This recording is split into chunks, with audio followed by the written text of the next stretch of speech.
And she goes on to Sky TV and denounces Harry as a racist and a bully.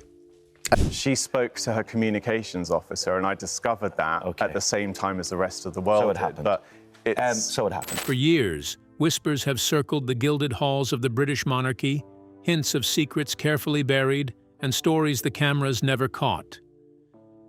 Now, after decades of silence, Tom Bower and Lady C have pulled back the veil, revealing Meghan Markle's yacht past, a chapter the palace reportedly knew all along. What does this revelation mean for the royals, and how deep do these secrets truly run?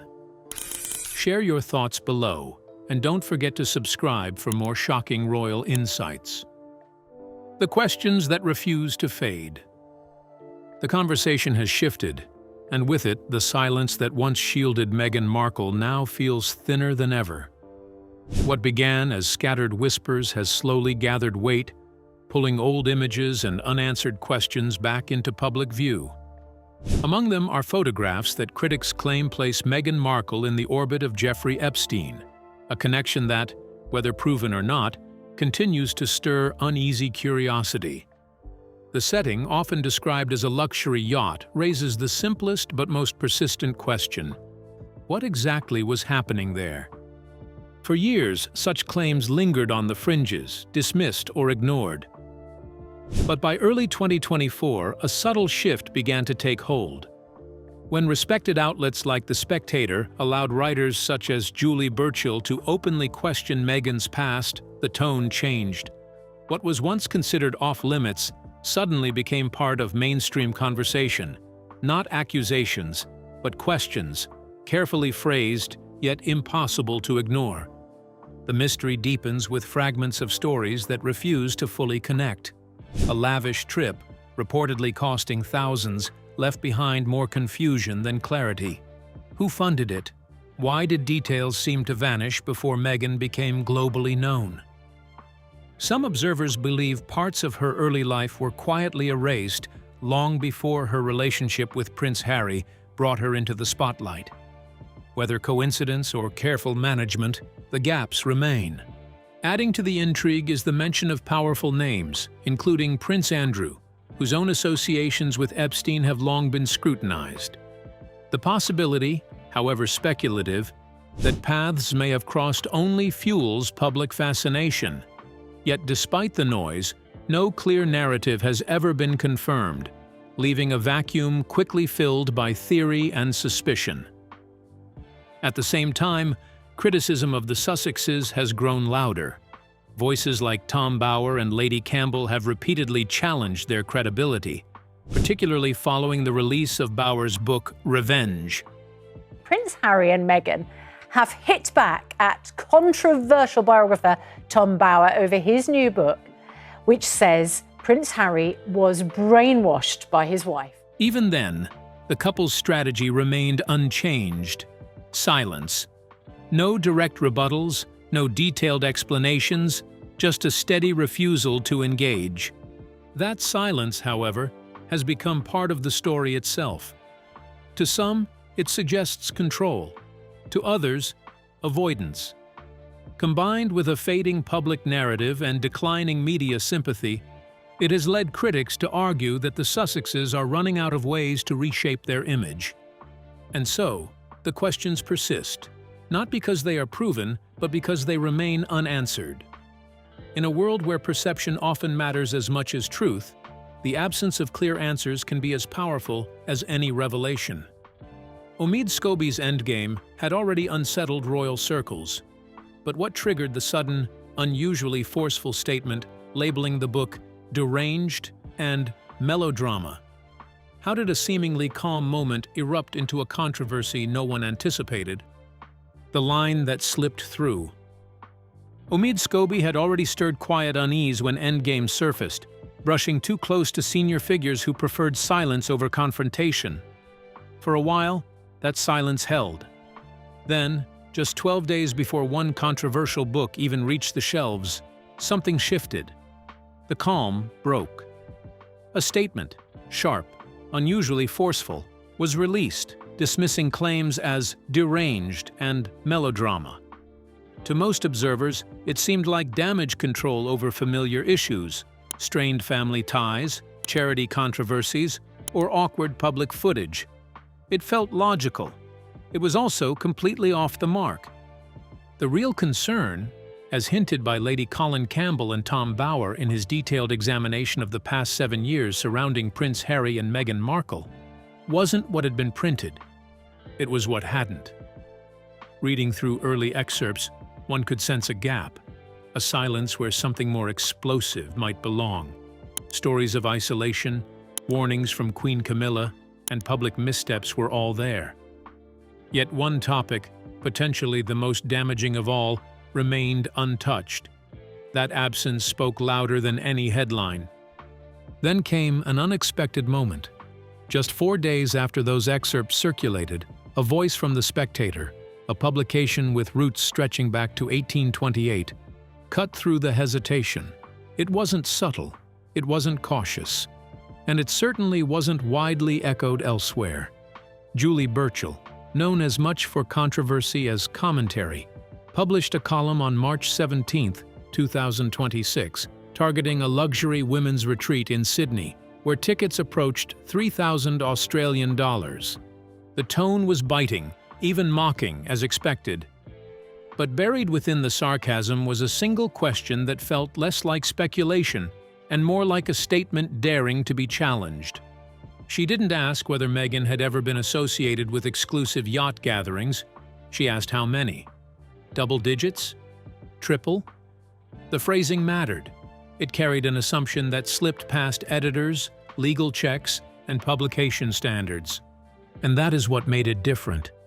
This wasn't a passing rumor whispered online or buried in anonymous threads. It appeared in print, in a magazine known for scrutiny and caution. Every word, presumably, had been reviewed. Every implication weighed. Looking back, the timeline becomes harder to ignore. The sudden defensive statement, the missing subject in widely discussed excerpts, and then this carefully published line, each piece feels disconnected at first glance. But together, they form something far more unsettling. A story not fully told, a narrative still holding back its most sensitive detail. Sometimes, what is left unsaid creates the loudest echo. Questions once whispered in the shadows suddenly carried a different weight, as if an unspoken truth had quietly taken center stage. What changed in that moment, and who decided it was time for speculation to be treated as something far more real? The questions. No one asked until now. Quite fascinating, don't you think? I'm Lady Campbell, and for years these questions lingered quietly in the background, softly exchanged in forums, concealed behind anonymous voices, never quite bold enough to emerge. Then, almost without warning, a well-known figure in British media did something rather striking. Instead of questioning the rumor's existence, they spoke as though it had long been accepted, as if we were simply revisiting an open secret. And that subtle, calculated shift, my dear, held far greater force than any direct allegation ever could. For nearly 7 years, discussions about Meghan Markle remained locked outside the gates of mainstream attention. Traditional outlets avoided the topic entirely, treating it as though it simply did not belong in serious discourse. But on March 17th, that silence cracked. Not with proof, not with dramatic revelation, but with something far more telling, a willingness to acknowledge what had long been ignored. The shift did not confirm the claims, but it confirmed that the wall protecting them had finally come down. What makes this moment even more striking is where it happened. The Spectator, one of the United Kingdom's oldest and most established publications, became the unlikely stage for this change. It wasn't a fringe blog or an obscure platform. It was a respected voice stepping into territory others had carefully avoided. That alone signaled a broader transformation in how stories are approached and what boundaries are no longer untouchable. Still, the subject itself remains deeply complicated. Over time, it has been surrounded by layers of misinformation, edited images, invented quotes, and exaggerated claims that blurred the line between curiosity and fiction. By early January, the situation had grown so chaotic that entire online spaces were erased, a reminder of how quickly narratives can spiral when they are not grounded in verifiable facts. Stripping all of that away leaves a much narrower path, one built only on what can be traced, confirmed, and responsibly discussed. Within that narrower lens, certain names continue to surface. Marcus Anderson stands out as a figure closely linked to Meghan's earlier years, particularly during her time in Toronto while working on Suits. His rise within Soho House, from a junior role to a key insider alongside founder Nick Jones, mirrors the kind of network that often operates quietly behind influential social circles. His presence at major milestones, from the 2018 royal wedding to a high-profile New York baby shower in 2019, only adds to the intrigue surrounding those connections. And yet, despite all the noise, one truth remains clear. Nothing presented in the public domain has definitively answered the questions now being asked more openly. What has changed is not the evidence, but the atmosphere. The hesitation is gone. The conversation, once dismissed, is now unfolding in plain sight, and once that door opens, it rarely closes again. Prince Harry and Meghan Markle's connection seemed effortless to the public. Yet behind the scenes, every meeting was carefully orchestrated. What unseen forces and secret introductions truly brought them together? And how did those hidden moments shape the beginning of a story the world would soon watch unfold? The hidden network behind a royal connection. Once a Soho House regular, always part of its inner rhythm. At least, that's how Katie Nicholl framed it during a revealing segment on Channel 4. According to her account, what brought Prince Harry and Meghan Markle together was not a spontaneous spark, but a carefully managed private meeting arranged within the exclusive world of Soho House. Not quite a date, more like a deliberate introduction shaped behind the scenes. Yet even that version only scratches the surface. In his own memoir, Prince Harry points to Violet von Westenholz as the one who first linked them through Instagram in July 2016. Still, it was Marcus Anderson who seemed to take control afterward, handling the arrangements, guiding early meetings, and quietly steering the connection forward. His constant presence has raised questions, especially among those who see patterns where others see coincidence. Beyond those early encounters, a more complex picture emerges. In Revenge, Tom Bower portrays Meghan navigating Hollywood circles with intent, including frequent appearances at Brett Ratner's gatherings. Claims from former friend Nanaki Priddy add another layer, suggesting long-standing ambition before royal attention. Though controversial, these accounts continue to fuel debate over whether her rise was driven more by strategy than chance. Then comes the wider network, one that stretches far beyond celebrity parties. At the time, a major share of Soho House was owned by Ron Burkle, a name that resurfaced in January 2024 when newly unsealed documents linked to Jeffrey Epstein drew global attention. While no credible evidence places Meghan in direct connection with Burkle, the overlap of social circles has prompted ongoing scrutiny. It's not accusation, it's proximity that keeps the conversation alive. Meanwhile, Nick Jones, the man who built this influential social hub, was notably present at the royal wedding in May 2018, an event that symbolized the merging of two very different worlds. Seen together, these details suggest a story less about chance encounters and more about access, influence, and timing. Whether viewed as coincidence or careful orchestration, the path that led to one of the most talked-about royal unions in modern history continues to invite questions, quietly, persistently, and far beyond palace walls.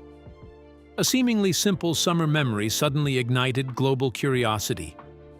What secrets did that viral image hold, and how did two red arrows pointing to Meghan Markle and Karina Shuliak thrust an ordinary moment into an international mystery in February 2026? The photo that refused to fade. Now look closer, because what seemed like a simple summer memory refused to stay quiet. In February 2026, just days after Prince Andrew was pulled back into global headlines, a single image surged across the internet with startling force. 7 women, a yacht drifting under the Mediterranean sun, and 2 red arrows that turned an ordinary moment into a worldwide mystery. One arrow pointed to Meghan Markle. The other claimed to identify Karina Shuliak, a name that instantly intensified the speculation. Within hours, the image spread everywhere, shared, debated, and dissected across platforms. It felt convincing, almost too perfect, as if it revealed a hidden link built on the familiar idea of the 6 degrees of separation. If one connection held, it suggested another, drawing a thin but powerful line toward Jeffrey Epstein. For many, that possibility alone was enough to spark questions that refused to settle. But then came the interruption. Fact-checkers stepped in, slowing the momentum. Investigations confirmed that the photograph itself was real, untouched, authentic, and taken years earlier. Yet the woman identified as Shuliak was not her at all. She was actually Flavia Vento, mistakenly labeled in a moment that spiraled out of control. The original image, posted on August 10, 2016, had clearly tagged her, leaving little room for doubt. Still, the correction did not quiet the conversation. If anything, it shifted it. Because even without the misidentified figure, the setting remained unchanged. The yacht was real, the gathering was real. The timing, late summer 2016, just weeks before Meghan's relationship with Prince Harry became public, felt impossible to ignore. And then there were the others in the frame.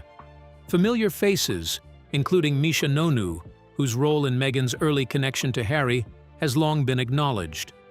These were not distant strangers, but part of a recognizable circle, one that quietly overlapped with key moments in a story already under intense scrutiny. So, the mistaken identity was corrected, yes, but the deeper questions remained. Why did this image resurface when it did? Why did it resonate so strongly across millions of viewers? And perhaps most importantly, why does a single photograph, taken years ago in the calm waters off Spain, still carry the weight of something unresolved? Because sometimes it is not the false detail that lingers. It is everything else that cannot be so easily explained. The weekend was designed to showcase a polished encounter with Meghan, Duchess of Sussex, yet the questions that mattered were carefully avoided. What hidden truths could have surfaced, and how did the carefully controlled setting conceal the real stories behind her past and the circles she once moved in? The question no one was allowed to ask. The highlight of that carefully curated weekend was meant to be a polished, in-person exchange with Meghan, Duchess of Sussex, but not the kind where real questions find their way to the surface. It was the sort of setting where curiosity is softened, where difficult topics quietly disappear before they can even form. Because if the conversation had been genuine, it might have drifted toward uncomfortable territory, toward connections, timelines, and the circles she once moved in, long before royal life reshaped her image. Now, listen closely, darlings. Lady Colin Campbell here. Mark this name. David Boys.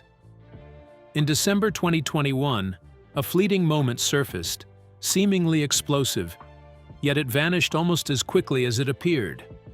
Boys, a towering figure in American law and chairman of one of the nation's most formidable firms, spoke candidly about the civil case surrounding Prince Andrew. Representing Virginia Giuffre, he dropped a revelation that should have set tongues wagging. His team had seriously considered calling Meghan Markle as a witness. This was not casual speculation. It was a calculated legal thought, shared publicly on December 21, 2021. Boys made it clear that every deposition in such a case mattered. With only a limited number available, just 10 to 12, each choice had to carry weight. Meghan's name was not mentioned lightly, It was raised because of proximity, because of timing, and because of her presence within influential social networks that overlapped with Prince Andrew's world. He pointed out simple but striking facts.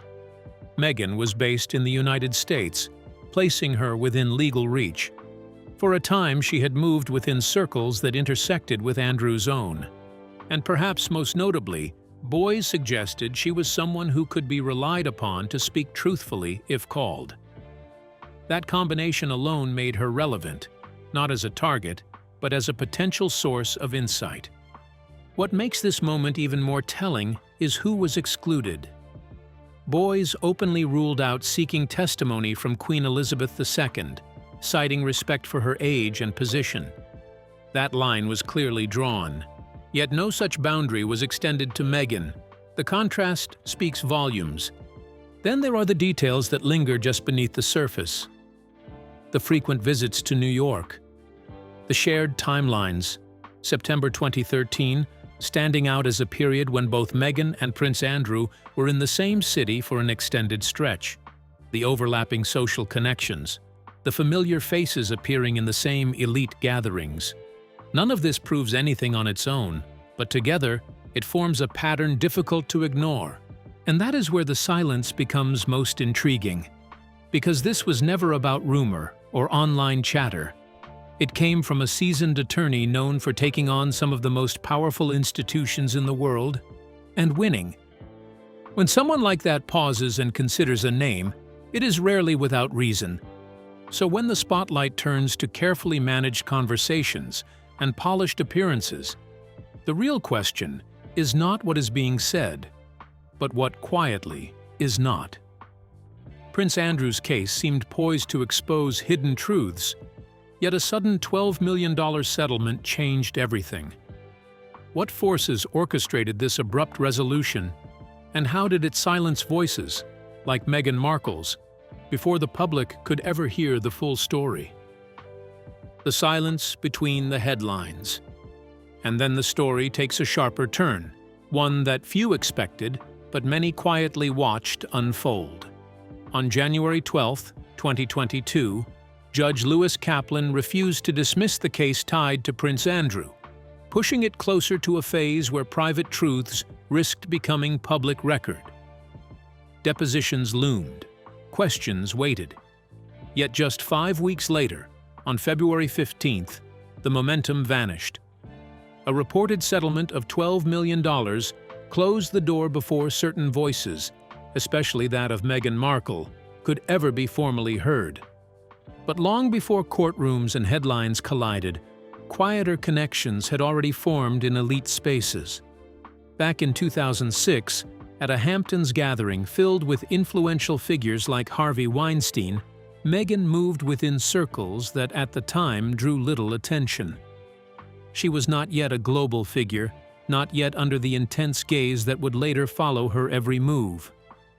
Still, those early moments now sit under a different light, raising questions not necessarily about actions, but about proximity, timing, and silence. What deepens the mystery is not just what was said, but what wasn't. David Boies, who once represented Virginia Giuffre, publicly suggested that Meghan could have been called to give evidence. This was not a casual remark. It came from someone fully aware of overlapping networks, connections shaped by institutions like Soho House, and powerful figures linked directly or indirectly to Jeffrey Epstein. The statement was printed, discussed, and left hanging in plain sight. Yet, no direct response ever followed. Years later, in April 2025, the narrative took a tragic turn when Giuffre died at her farm in Western Australia at the age of 41. Her family described a life weighed down by years of pain. 6 months after her passing, a memoir titled Nobody's Girl emerged, adding another layer to an already complex story, one that refuses to settle neatly. And still, the pattern remains. Not necessarily in the claims themselves, but in the measured silence surrounding them. The Sussex camp has shown time and again that it can respond swiftly and precisely when needed. When Tom Bower released Revenge, responses surfaced through aligned media. When Omid Scobie published Endgame, statements followed carefully crafted paths. There is a strategy. There is control, which makes the absence of any firm denial here all the more noticeable. Adding to this layered picture is an earlier chapter, one less discussed but equally revealing. Before her marriage, Meghan was introduced to the inner workings of royal life through regular briefings at Kensington Palace. Every few weeks, she met with a senior and highly respected figure within the British establishment, someone tasked with preparing her for the responsibilities ahead. It was a structured transition into a world defined by tradition, scrutiny, and expectation. Yet even with all this preparation, some questions seem to have followed her into that world, unanswered, unaddressed, and quietly lingering in the background. Meghan and Harry's statement raised eyebrows, defensive yet strangely incomplete, dodging the core issue. What was being left unsaid, and how could this carefully measured response signal tensions far deeper than the public realized? The silence that spoke loudest. A curious pattern began to take shape, one that seemed less about what was said and more about what was carefully avoided. When the response finally came from Meghan and Harry's camp, PR expert Renee Smith observed that it felt unusually defensive, as though something deeper had been touched. The statement pushed hard, questioning the author, his credibility, and even his intentions, but strangely, it never addressed the heart of the matter itself. Look closer, and the gaps become impossible to ignore. Not a single direct denial of the Yacht allegations appeared. No mention of Soho House, no reference to Burkle, no attempt to clarify the whispered connections or the social circles that had long sparked curiosity. Over the years, statements have been issued denying other claims, stories of internal conflicts, media manipulation, even high-profile interviews. Yet on this particular issue, there has been nothing but silence. That silence did not exist in isolation. By early 2024, events were unfolding rapidly. On February 19th, a major arrest tied to the Epstein network reignited global attention. Just weeks earlier, millions of pages of documents had been released, setting off a chain reaction across media platforms. Within days, discussions that had once lived on the fringes surged into mainstream conversation. Questions printed on March 17th gained traction almost overnight, followed by fresh claims broadcast to vast audiences the very next day. What made the situation striking was the reaction from unexpected corners. Supporters shifted, and critics emerged from circles that had once defended the couple. The tone and narrative changed. Julie Burchill's Brighton Summer Gathering illustrates this. Cheerful plans quickly spiraled into chaos, disputes flared, and control vanished when personalities, histories, and tensions collided. And that is what makes the current situation so compelling. It is not just about allegations or denials, but about the spaces in between, the questions left unanswered, the timing of revelations, and the growing sense that silence, in certain moments, can speak louder than any carefully crafted statement.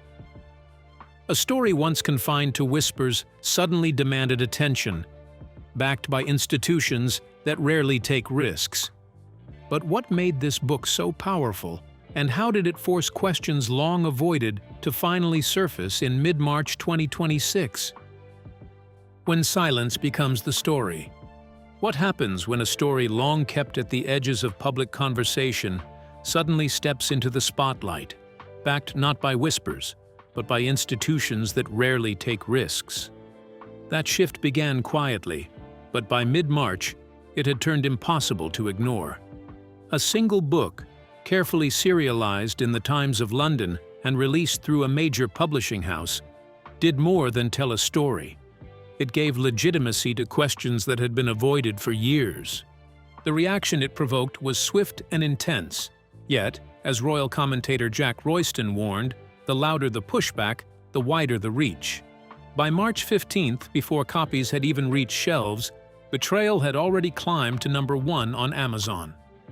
the response itself had fueled curiosity, turning a controversial release into a cultural moment. But beneath the headlines, something deeper was unfolding. For years, certain details had remained just out of reach, discussed in fragments, hinted at, but never fully explored. Now, with editorial backing, legal oversight, and mainstream attention, those fragments were being assembled into something far more complete. Once such a door opens, especially within established British media, it rarely closes again. What made the situation even more striking was not just what was being said, but what wasn't. Public figures, legal experts, and even insiders began raising questions, some tied to past associations, others linked to professional decisions and reputational risks. In one instance, a prominent American lawyer reportedly named Meghan as a potential witness in a case connected to Jeffrey Epstein. In another, a branding expert allegedly concluded that Harry's value had diminished significantly due to ongoing controversies. And still, the responses focused on discrediting voices rather than addressing claims. Over time, that pattern began to stand out.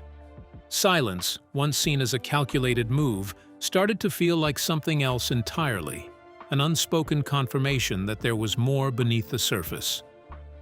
Perhaps most intriguing is the pattern stretching across 8 years, 3 continents, and 6 individuals, none connected, yet all attempting to bring similar concerns forward. Each faced consequences, each story faded, until now. Because when separate threads begin to align, and when silence replaces denial, the narrative changes. What was once dismissed as rumor starts to take shape as something far more difficult to ignore. And if this moment has shown anything, it's that this story is not closing. It's only just beginning to unfold. So what do you think really happened behind Meghan's rumored past? And did the palace truly know all along? We'd like to hear your thoughts. Don't forget to like and subscribe for more.